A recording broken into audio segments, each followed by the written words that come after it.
that this month I made one important decision that will completely change my trading strategy going forward. I am stopping one setup entirely, and in this video I will explain why.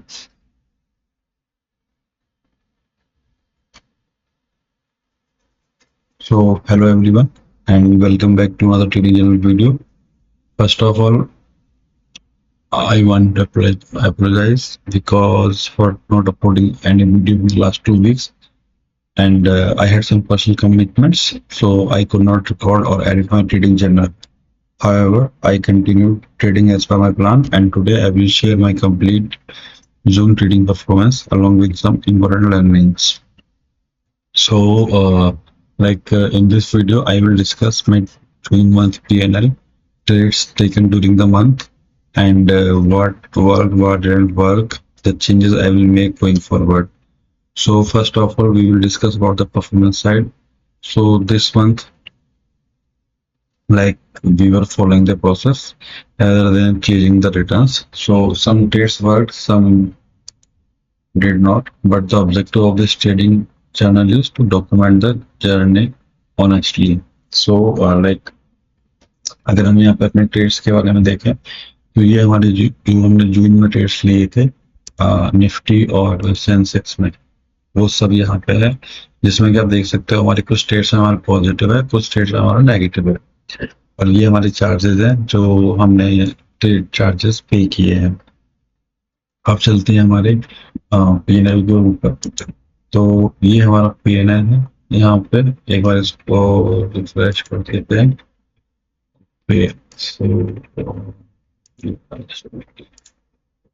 तो इसमें आप जैसे देख सकते हो हमारा कि जो रियलाइज पीएनएल है हमारा वो 3000 प्लस है, लेकिन हमारे चार्जेस बहुत ज्यादा है यहाँ पे 50%। और उसका दूसरा रीजन भी है क्योंकि जो हमारे जो आप यहाँ पे ट्रेड्स देखेंगे जैसे कि जो इसमें नेगेटिव भी हुआ है इसका कुछ टाइम की वजह से, कुछ मॉनिटरिंग नहीं करने की वजह से। और दूसरा ये कि सर हमने इसमें एक चीज चेंज की है कि इस तरह से रिमार्क्स ऐड करना शुरू किया जिससे कि एटलीस्ट हम समझ सकें कि हमसे गलती कहाँ हो रही है, बाद में क्या हो रहा है। दूसरा क्या हो रहा है कि जो हम बंद करने वाली चीज वो है कि हमारा जो आप यहाँ पर देखेंगे जैसे सेंसेक्स में क्या होता है, तो आप नेक्स्ट वीक का नेक्स्ट वीक जब आप कैलेंडर बनाते हैं तो आप जब नेक्स्ट वीक की जो भी एक्सपायरी है उसको आप जो सी पी को जब बाय सेल करते हो तो वहां पे क्या है, लिक्विडिटी का इशू है। तो उस केस में क्या होता है, जो हमारा स्लिपेज है वो बहुत ज्यादा हो जाता है, कई बार वो 10 to 20 रुपीज पर हो जाता है। तो इस वजह से हमने डिसाइड किया है कि जो हमारा सेंसेक्स है उसमें हम ट्रेडिंग अपना बंद करेंगे, खासकर इसके लिए वीकली एक्सपायरी के लिए। तो हम ये कैलेंडर वीकली एक्सपायरी हम बनाते हैं वो सिर्फ और सिर्फ हम निफ्टी में बनाया करेंगे। तो यहाँ पे हम देखेंगे अपने जो चार्जेस को काट के जो हमारा प्रॉफिट है तो वो ओवरऑल मतलब नॉट अ गुड प्रॉफिट। ये हमारा लगभग वी कैन से 1% से भी कम है। हाँ, 1% से भी कम है, क्योंकि हमें एक जो ट्रेड को हम लेते हैं कि हमें मार्जिन बेनिफिट नहीं मिलता, तो उसके लिए हमें लगभग 2,15,000 रुपए चाहिए होते हैं जिससे कि हम ये ट्रेड ले सकें। तो उसके हिसाब से हमारा ये 1% भी नहीं है मंथ का आफ्टर चार्जेस। तो ठीक है, क्योंकि थोड़ा इस बार अगर हम ऐसे देखें मंथ वाइज तो हमें सिर्फ एक ही मंथ है जहाँ पे हमें ओवरऑल लॉस दिख रहा है हमारा 40 पे।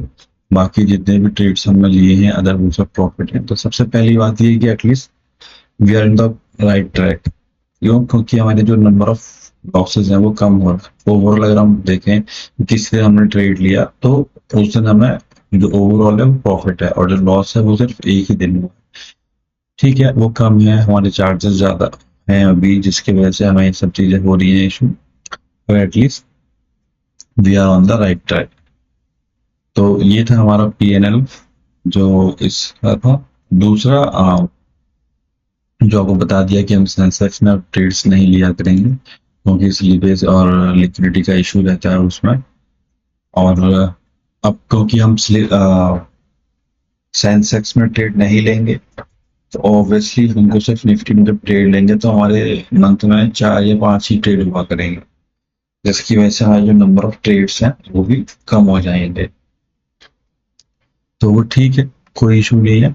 नंबर ऑफ ट्रेड्स कम होंगे, एटलीस्ट वो सही ट्रेड्स होंगे, क्योंकि हमें सबसे पहले जो हमारे लॉसेस जहाँ पे हो रहे हैं या जहाँ पे हमारा स्लीपेज हो रहा है वो हमको हटाना है।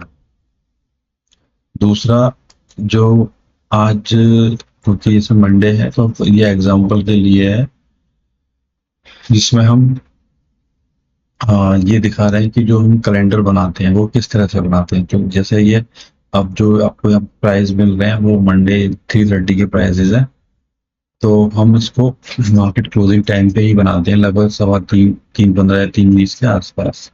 तो हमारा सिंपल होता है कि जैसे मार्केट अभी 24,430 पे, तो जो नियरेस्ट है तो हमने इसमें 450 की जो पीई है उसको ले लिए, उसको यहाँ पे सेल किया है 450, और 450 पीई को ही हमने नेक्स्ट वीक की जो है उसको बाय किया।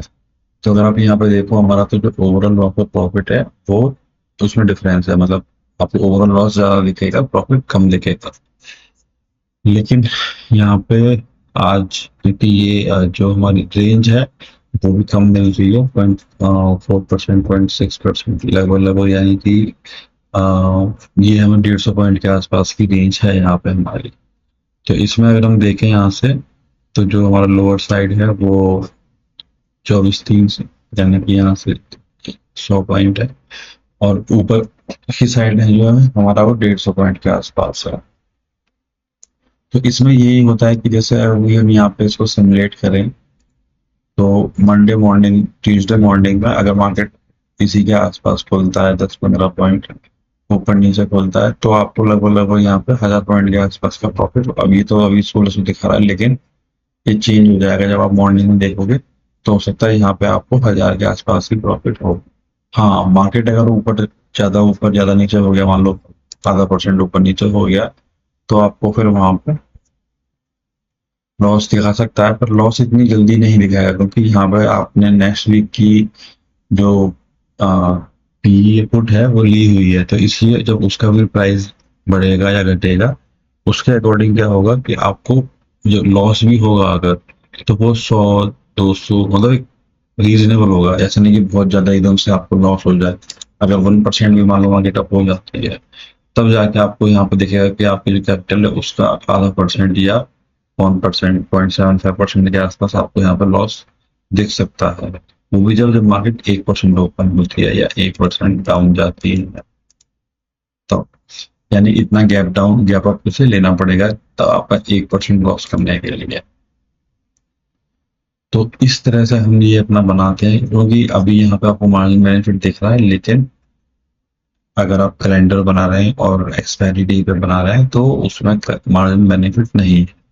इसलिए आपको यहाँ पे जो पूरा मार्जिन है, जैसे कि अगर हम बाय को हटा दें तो अभी सेल करने के लिए हमें 1.83, हाँ 1.83 चाहिए, और जो बाय करने के लिए हमें 47,000, तो यानी कि 190 जो है, ये भी 190 में 195 में हो रहा है। तो ये हमारा है जो हम करंट स्प्रेड बनाते हैं, और जो जून पीएनएल था वो आपको दिखा दी। ट्रेड्स हमारे हैं इस वीक, थोड़ा लास्ट 2 वीक से बिजी था, एक वीक तो मैंने ट्रेड भी नहीं लिया इसमें, वो लगभग शायद आई थिंक लास्ट वीक की बात है, लास्ट वीक जब ट्रेड नहीं लिया था। और ये एक ट्रेड था हमारा, ये सिर्फ ट्रायल के लिए था, जिसमें ये ट्रेड अगर आप देखेंगे तो निफ्टी में ज्यादा अच्छा काम करेगा। इस पे भी अभी हम काम कर रहे हैं, देखते हैं कैसा रहता है। अगर आगे ये सही रहेगा तो हम इसको कंटिन्यू करेंगे, पर सिर्फ निफ्टी में, सेंसेक्स में हम नहीं करेंगे इसे। तो ये था हमारा जून मंथ का पीएनएल, प्लस जो भी हमारा ट्रेड्स थे यही जो लास्ट 2 वीक्स में, हम सब के बारे में। दूसरा एक चीज और कि जैसे अब यहाँ पे ये मार्केट, ये मतलब मार्केट कल आपके ऊपर नीचे जैसे भी ऊपर उठती है फॉर एग्जाम्पल, तो आप इसमें जरूरी नहीं कि आप चार्ट को देखो, आप सिर्फ ये मॉनिटर करोगे आपका जो निफ्टी है वो कितना पॉइंट ऊपर नीचे जा रहा है, आप चार्ट देख के भी कर सकते हो, पर आप यहाँ से भी कर सकते हो कि आपको यहाँ पे शो करता रहता है कि निफ्टी 100 पॉइंट ऊपर है, 50 पॉइंट ऊपर है, तो उससे आपको एक आइडिया लग जाएगा कि आपका जो निफ्टी है वो रेंज में है या रेंज से बाहर जा रहा है, और आपको प्रॉफिट या लॉस क्या हो रहा है वो आपको पता चल जाएगा। आपको अगर चार्ट मॉनिटर करना है तो चार्ट सिर्फ तब मॉनिटर करना है जब आप उसको होल्ड कर रहे हो ट्रेड को। फॉर एग्जांपल आप सोचते हो कि नहीं ठीक है, मैं दोपहर तक आधा घंटा 1 घंटा उसको होल्ड करता हूँ, तो उस केस में आप चार्ट देख सकते हो। आप चार्ट जो टेक्निकल है उसको यूज कर सकते हो कि मार्केट की डायरेक्शन क्या है, ऊपर जा सकती है, नीचे जा सकती है, या एक बड़ा मूव आ सकता है। अगर वो मतलब 100 पॉइंट नीचे जाके या ऊपर जाके फिर वापस रिवर्स लेके 200 पॉइंट भी चेंज करती है, तो भी वो आपकी जो रेंज है उसी रेंज में रहेगा मार्केट। हाँ, ये हो सकता है कि 30% और 20% मार्केट आपकी अपनी रेंज को ब्रेक करे, उससे बाहर जाए, तो वो एक चीज हो सकती है। उस केस में आपका जो लॉस है वो भी आपको पता है कि 1% जो आपका कैपिटल है उससे ज्यादा नहीं होगा, मैक्स टू मैक्स उतना ही होना चाहिए। बाकी हम देख रहे हैं जो भी हमारा मैक्स और जो भी लॉस आएगा वो हम देखेंगे। जैसे कि अभी तक आपने इसमें देखा है जो भी हमने करेंडर किया है, उसमें हमारा जो मैक्स और जो अभी तक मैक्सिमम लॉस है वो ½ % के आसपास ही घूम रहा है। उससे ज्यादा उसमें लॉस अभी तक नहीं हुआ है, ½ % से ज्यादा। और ½ % का लॉस लाइक ये आप बियर कर सकते हैं, it's not a big loss. तो ये था हमारा इस मंथ ट्रेडिंग वीडियो, और अब नेक्स्ट वीक से हम कोशिश करेंगे कि हम अपनी जो वीडियो है ट्रेडिंग वीडियो वो कंटिन्यू कर सकें, और एवरी संडे आपको एक वीडियो मिल सके जिससे कि आपकी लर्निंग भी होती रहे। तो तब तक के लिए बाय बाय।